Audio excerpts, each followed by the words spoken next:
ये जो आंदोलन था ये कभी भी छात्रों का आंदोलन नहीं था। ये शुरू से राजनीति से प्रेरित था। ये शुरू से कुछ विपक्षी राजनीतिक दलों द्वारा इसे खड़ा किया गया था। ये पहली घटना नहीं थी पेपर लीक की। वर्षों से कांग्रेस आई के शासनकाल में पाली पोसी हुई व्यवस्था है। पाली पोसी हुई व्यवस्था का ये परिणाम है पेपर लीक। हमारे प्रधानमंत्री जी ने, हमारे गृह मंत्री जी ने, हमारे शिक्षा मंत्री जी ने बहुत कड़े कदम उठाए हैं। कई लोग गिरफ्तार हुए हैं, जांच चल रही है। शीघ्र ही हमारे सामने पूरी जांच का परिणाम आएगा और बहुत जल्दी वो मोदी जी का एक्शन भी देखेंगे। अखिलेश यादव जी बात तो पीडीए की करते हैं, पर मुख्यतः सिर्फ दो लोगों पे फोकस करते हैं। उनका MY समीकरण है, वह उसी को लेकर चलते हैं। वह सिर्फ मुस्लिमों और यादवों की बात करते हैं।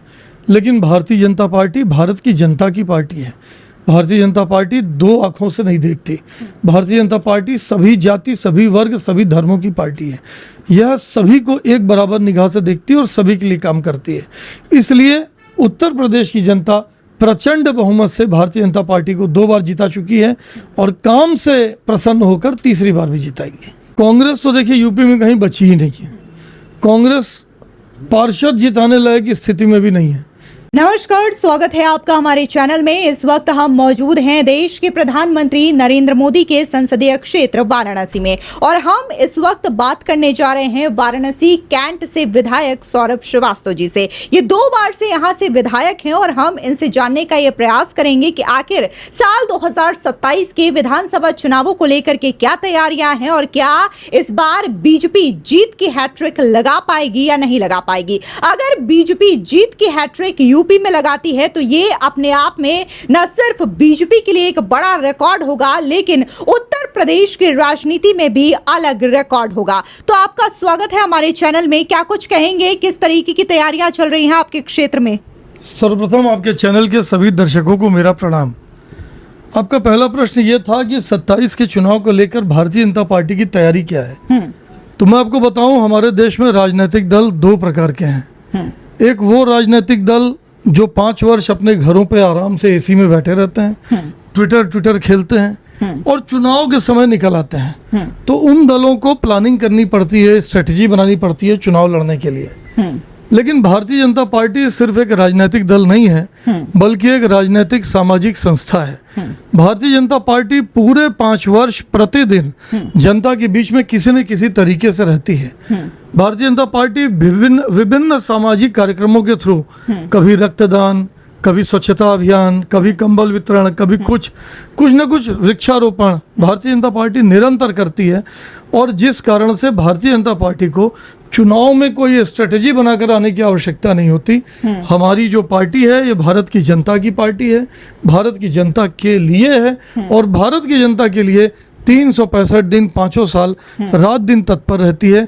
इसलिए हमें कोई चुनावी राजनीति बनाने की जरूरत नहीं है। हम 5 वर्ष मिशन मोड में रहते हैं। अच्छा, यहाँ पे देखने को मिला है कि हम तो बनारस में लगातार विकास देख रहे हैं, रोपवे हो या फिर गंगा वरुणा एलिवेटेड कॉरिडोर हो, लेकिन अभी उत्तर प्रदेश के चुनावों को लेकर के विपक्षी दल काफी ज्यादा सक्रिय हो चुके हैं। वो दिल्ली के जंतर मंतर में पहुंचे, जहां पर पहले तो दिखाई दे रहा था कि ये जो छात्रों का प्रोटेस्ट हो रहा है वहां पर कॉकरोच जनता पार्टी की ओर से किया जा रहा था। बाकायदा नीट पेपर लीक का मुद्दा उठाया जा रहा था, लेकिन अचानक से 20 जुलाई के बाद ये प्रोटेस्ट पूरी तरीके से उग्र हो चुका। वहां पर राहुल गांधी पहुंचे, अखिलेश यादव पहुंचे, डिंपल यादव पहुंची, तमाम विपक्षी दल के बड़े लीडर्स भी पहुंचे। तो आपको क्या लगता है कि ये जो प्रोटेस्ट था वो छात्रों के लिए था या विपक्ष के लीडर्स जो हैं वो अपनी राजनीतिक रोटियां सेक रहे थे? देखिए, ये जो आंदोलन था ये कभी भी छात्रों का आंदोलन नहीं था। ये शुरू से राजनीति से प्रेरित था।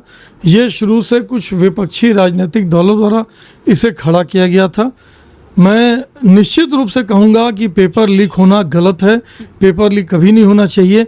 लेकिन यहाँ ये भी कहूँगा कि ये पहली घटना नहीं थी पेपर लीक की। वर्षों से कांग्रेस आई के शासनकाल में पाली पोसी हुई व्यवस्था है। पाली पोसी हुई व्यवस्था का ये परिणाम है पेपर लीक। और पहली बार हमारे आदरणीय प्रधानमंत्री जी ने बहुत ही कड़ा रुख अपनाया है। हमारे प्रधानमंत्री जी ने, हमारे गृह मंत्री जी ने, हमारे शिक्षा मंत्री जी ने बहुत कड़े कदम उठाए हैं। कई लोग गिरफ्तार हुए हैं, जांच चल रही है। शीघ्र ही हमारे सामने पूरी जांच का परिणाम आएगा और वह लोग आएंगे जो पर्दे के पीछे से बैठकर पेपर लीक कराते हैं। और ये मेरे ख्याल से पहला पेपर लीक तो नहीं था, लेकिन इस देश का अंतिम पेपर लीक जरूर होने वाला है।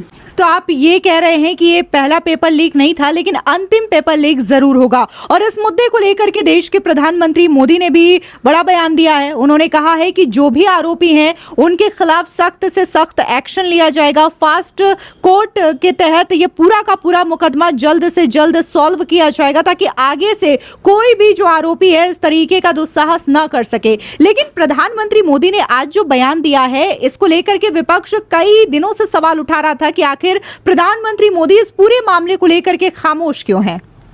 देखिए, हमारे प्रधानमंत्री जी कहने में कम और करने में ज़्यादा विश्वास रखते हैं। जब से वह प्रधानमंत्री बने हैं, देश को कहाँ लेके गए हैं ये सब आपके सामने है। आप तो पत्रकार हैं, आपसे कुछ छिपा नहीं है। हमारा देश आर्थिक महाशक्ति के रूप में 11वें स्थान पर था, अब वह 4थे स्थान पर आ चुका है। बहुत जल्दी 3रे स्थान पर आने वाला है। हमारी सीमाएं सुरक्षित हुई हैं, हमारी सेनाएं सशक्त हुई हैं, हम निरंतर आगे बढ़ रहे हैं। पूरे विश्व का ग्रोथ इंजन बन चुका है हमारा देश। पूरे विश्व से बड़ी बड़ी कंपनियां हमारे देश में अपनी इस्टेब्लिशमेंट लगा रही हैं। ये जो माहौल चेंज हुआ है, ये हमारे मोदी जी ने देश में किया है, ये हमारे योगी जी ने प्रदेश में किया है, और हमारी काशी तो विश्व के परिदृश्य पर चमक रही है। तो ये निरंतर अच्छा होता जा रहा है। और मोदी जी कभी भी लंबे लंबे बयान नहीं देते हैं, वो काम करके दिखाते हैं। पेपर लीक के मुद्दे पर भी वो काम करके दिखाएंगे। बहुत डिमांड थी विपक्ष की कि मोदी जी के मुंह से उन्हें कुछ सुनना है, तो उन्होंने सुन भी लिया, और बहुत जल्दी वो मोदी जी का एक्शन भी देखेंगे। लेकिन आपने विदेश नीति की तारीफ की, देश की अर्थव्यवस्था लगातार बढ़ रही है, इस बात का भी जिक्र किया आपने। लेकिन राहुल गांधी हो या फिर कांग्रेस पार्टी हो, वो हमेशा से मोदी सरकार की विदेश नीति को लेकर के सवाल उठाते रहे हैं। उन्होंने बार बार देश के प्रधानमंत्री मोदी को कायर बताया, कॉम्प्रोमाइज्ड बताया। इसको लेकर के क्या कुछ कहेंगे?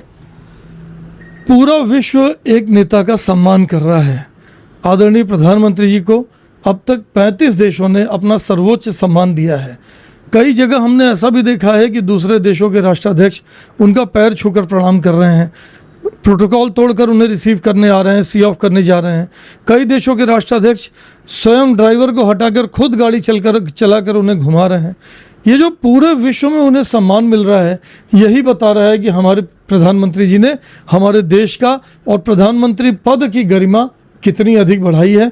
मैं उन लोगों के कमेंट पर कोई कमेंट नहीं दूंगा जिनका कोई आधार नहीं है, जो निरंतर कोरी बयानबाजी के लिए जाने जाते हैं।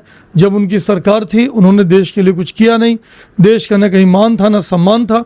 आज तो आप विदेशों में चले जाइए और वहाँ के जो NRI रहते हैं उनसे पूछिए, तो आपको पता चलेगा कि इंडियन पासपोर्ट की अहमियत क्या हो गई है।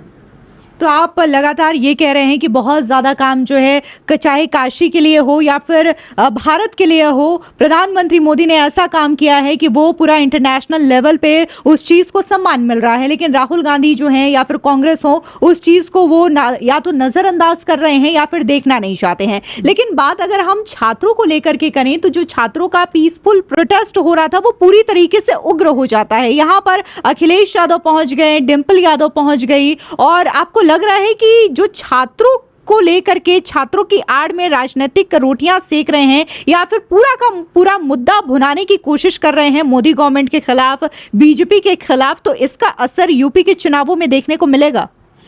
उत्तर प्रदेश के चुनाव में इन बातों का कोई असर आपको देखने को नहीं मिलेगा। देखिए, हमारे उत्तर प्रदेश की स्थिति बहुत खराब थी। हमारे उत्तर प्रदेश की तुलना एक समय था लालू यादव जी के बिहार से होती थी, और तुलना के पैमाने भी क्या होते थे, उत्तर प्रदेश में अधिक अपराध हो रहे हैं कि बिहार में। कट्टा उद्योग यहाँ का प्रमुख उद्योग हो गया था। इतना अधिक अपराध था, जेल से अपराधी समानांतर सरकार चला रहे थे। इस नाते से उत्तर प्रदेश से सारे उद्योग धंधे गायब हो गए थे। हमारे युवाओं को रोजगार के लिए पलायन करना पड़ता था। बिजली यहाँ आती नहीं थी। यहाँ सड़कों में गड्ढे नहीं थे, बल्कि गड्ढों के बीच में कहीं कहीं सड़कें पाई जाती थीं। पूरे प्रदेश की गाड़ी पटरी से उतरी हुई थी। मोदी जी और योगी जी की डबल इंजन की सरकार ने आज उत्तर प्रदेश को बीमारू राज्यों की श्रेणी से निकालकर देश के पहले, दूसरे, तीसरे स्थान की श्रेणी में ला दिया है। आज उत्तर प्रदेश की तुलना गुजरात और महाराष्ट्र से हो रही है। आज उत्तर प्रदेश में रोजगार मिल रहा है, संगठित अपराध का पूरी तरह से सफाया हो गया है। यही कारण है कि इंडस्ट्री वापस उत्तर प्रदेश में लौट रही है। देश की इंडस्ट्रीज के साथ साथ जापान, सिंगापुर, विदेशों की इंडस्ट्री भी उत्तर प्रदेश में अपना इस्टेब्लिशमेंट लगा रही हैं। इन सब वजहों से उत्तर प्रदेश इतना तेज़ी से आगे गया है और आगे निरंतर जा रहा है कि इसे देश का ग्रोथ इंजन कहा जा रहा है। आज उत्तर प्रदेश का युवा निराश नहीं है। आज उत्तर प्रदेश के युवा को रोजगार के लिए प्रदेश छोड़ना नहीं पड़ रहा है। आज उत्तर प्रदेश में भय का माहौल नहीं है। भय से पूरी तरह से मुक्त किया गया इस प्रदेश को, और आज उत्तर प्रदेश इतना आगे निकल गया है कि जितनी बार भी चुनाव होगा, भारतीय जनता पार्टी पिछली बार से अधिक बहुमत से जीत कर आएगी। तो आप ये दावा कर रहे हैं कि इतना ज़्यादा काम यूपी में हुआ है और महिलाएं जो हैं खुद को सुरक्षित महसूस कर रही हैं। यहाँ पे रंगदारी, माफिया राज, गुंडागर्दी, ये तमाम चीज़ें जो हैं वो खत्म हो चुकी है, जिसकी वजह से आप ये मान रहे हैं कि बीजेपी सरकार की वापसी जो है 27 में हो रही है। लेकिन आपको ये नहीं लगता कि अखिलेश यादव जो हैं वो इस वक्त पीडीए को लेकर के चल रहे हैं, वो टक्कर दे सकते हैं बीजेपी को? उनके साथ पिछली बार जो है 2 लड़के भी थे यूपी के। इस बार हालांकि वो चीज़ें हो सकती हैं कि चुनाव तक एक साथ फिर आ जाएं वो। अखिलेश यादव जी बात तो पीडीए की करते हैं, पर मुख्यतः सिर्फ 2 लोगों पे फोकस करते हैं। उनका MY समीकरण है, वह उसी को लेकर चलते हैं। वह सिर्फ मुस्लिमों और यादवों की बात करते हैं। लेकिन भारतीय जनता पार्टी भारत की जनता की पार्टी है। भारतीय जनता पार्टी 2 आँखों से नहीं देखती। भारतीय जनता पार्टी सभी जाति, सभी वर्ग, सभी धर्मों की पार्टी है। यह सभी को एक बराबर निगाह से देखती है और सभी के लिए काम करती है। इसलिए उत्तर प्रदेश की जनता प्रचंड बहुमत से भारतीय जनता पार्टी को 2 बार जिता चुकी है और काम से प्रसन्न होकर तीसरी बार भी जिताएगी। अगर आप कह रहे हैं कि तीसरी बार जीतेगी तो ये अपने आप में एक बड़ा रिकॉर्ड होगा, क्योंकि उत्तर प्रदेश की राजनीति में ऐसा हुआ नहीं है कि लगातार एक ही शख्स जो है वो 3-3 बार सीएम बने या फिर एक ही पार्टी जो है वो लगातार तीसरी बार रिपीट हो। अगर ये होता है तो वाकई में एक रिकॉर्ड होगा। लेकिन कुल मिलाकर के अगर बात की जाए तो आपको लग नहीं रहा है कि इस बार जो कांग्रेस है या फिर समाजवादी पार्टी है उसका भविष्य यूपी में चमकता हुआ दिखाई देगा?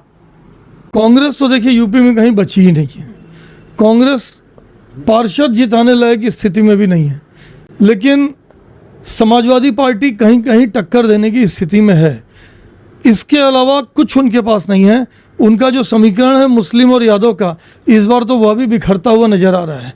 मुस्लिम लगातार ये कह रहे हैं कि हमारे वोटों से समाजवादी पार्टी जीतती है, तो मुख्यमंत्री के नाम पे यादव क्यों ना मुस्लिम समाज से मुख्यमंत्री। और ये मुस्लिम समाज निरंतर मांग कर रहा है। पूरे उत्तर प्रदेश में एक मुश्त वोट मुस्लिम समाज का समाजवादी पार्टी को जाता है। तो मुस्लिम समाज की ये बात भी उचित प्रतीत होती है उनको कि मुख्यमंत्री का चेहरा मुस्लिम समाज से क्यों ना हो। तो अगर मुख्यमंत्री का चेहरा ये मुस्लिम समाज से देंगे तब तो ये कुछ स्टैंड कर पाएंगे, नहीं तो मुझे लगता है कि समाजवादी पार्टी से ज़्यादा वोट तो ओवैसी की पार्टी ले जाएगी। तो हमने तमाम मुद्दों को लेकर के जो कैंट विधानसभा क्षेत्र से विधायक हैं सौरभ श्रीवास्तव, उनसे बात की है और इनका कहना है कि उत्तर प्रदेश में तीसरी बार जो है वो बीजेपी सरकार की प्रचंड बहुमत के साथ वापसी होगी और फिलहाल के लिए ना तो कांग्रेस का कोई चांस है और ना ही अखिलेश यादव का कोई चांस है, क्योंकि इनका कहना है कि बीजेपी की डबल इंजन की सरकार ने इतना ज्यादा उत्तर प्रदेश का विकास किया है कि आज उत्तर प्रदेश से करप्शन, माफिया राज, इन तमाम चीजों का खात्मा हो चुका है और अब उत्तर प्रदेश को बीमारू राज्य के तौर पे नहीं जाना जाता, बल्कि उत्तर प्रदेश को उत्तम प्रदेश के तौर पर जाना जाता है। फिलहाल इस पूरी खबर को लेकर के आपकी क्या राय है, कमेंट सेक्शन में जरूर बताएं। धन्यवाद।